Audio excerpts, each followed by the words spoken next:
अखबार में छपे कांग्रेस के एक पोस्टर पर पार्टी के अंदर ही घमासान छिड़ गया, क्योंकि पोस्टर से मौलाना आजाद की तस्वीर गायब थी। छत्तीसगढ़ में कांग्रेस के अधिवेशन के आखिरी दिन यह विवाद खड़ा हुआ, क्योंकि अखबार में छपे विज्ञापन में जवाहरलाल नेहरू से लेकर नरसिम्हा राव तक की तस्वीरें थी, लेकिन मौलाना आजाद की नहीं। बात तब बढ़ी जब विरोधियों ने ही नहीं, कांग्रेस के अंदर से भी इसका विरोध होना शुरू हो गया। पार्टी नेता मनीष तिवारी ने तो बिना घुमाए फिराए बोल दिया कि कांग्रेस को मुस्लिम नेताओं का सम्मान करना चाहिए, उनकी कंट्रीब्यूशन को हमको समझना चाहिए। हालांकि जयराम रमेश ने ट्वीट करके माफी मांग ली और कांग्रेस के पोस्टर में मौलाना आजाद की तस्वीर नहीं होने को गलती माना, लेकिन इतने से काम नहीं बना, क्योंकि खुद कांग्रेस नेता इस गलती को पचा नहीं पाए, जिससे विरोधियों खासकर बीजेपी के हाथ ऐसा मुद्दा लग गया जिससे कांग्रेस के धर्मनिरपेक्ष पार्टी होने के दावे पर उंगली उठाई जा सकती है।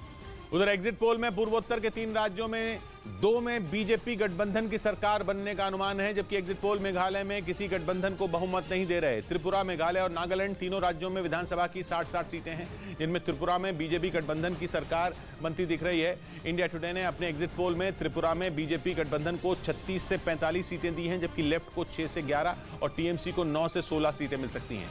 जी न्यूज के एग्जिट पोल में भी त्रिपुरा में बीजेपी गठबंधन की सरकार बनती दिख रही है। जी न्यूज के एग्जिट पोल में बीजेपी को 29 से 36 सीटें मिलने का अनुमान जताया गया है, जबकि नागालैंड में इंडिया टुडे ने अपने एग्जिट पोल में बीजेपी गठबंधन को 38 से 48 सीटें मिलने का अनुमान लगाया और कांग्रेस को केवल 1 से 2 सीटें दी।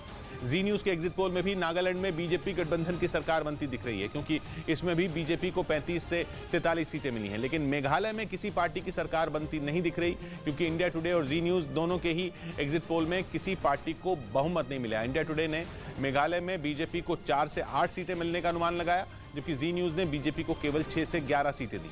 इसके अलावा भी किसी पार्टी को बहुमत नहीं मिला। इधर हरियाणा के रोहतक से रोंगटे खड़े कर देने वाला एक वीडियो सामने आया। वहां एक तेज रफ्तार कार बेकाबू होकर पलट गई, जिसके बाद कार के परखचे उड़ गए।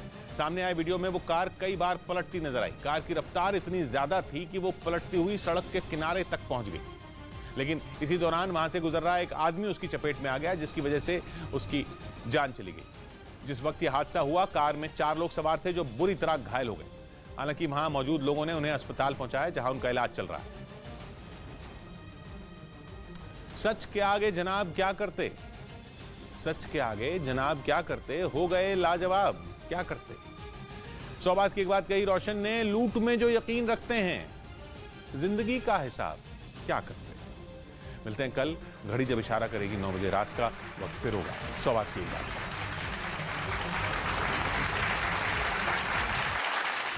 नमस्कार, आपके साथ मैं हूं सबीना तामंग देशमुख। नंबर 1 चैनल के नंबर 1 शो कच्चा चिट्ठा में आपका बहुत बहुत स्वागत है। कच्चा चिट्ठा में आज बात व्लादिमीर पुतिन की बहुत ही बड़ी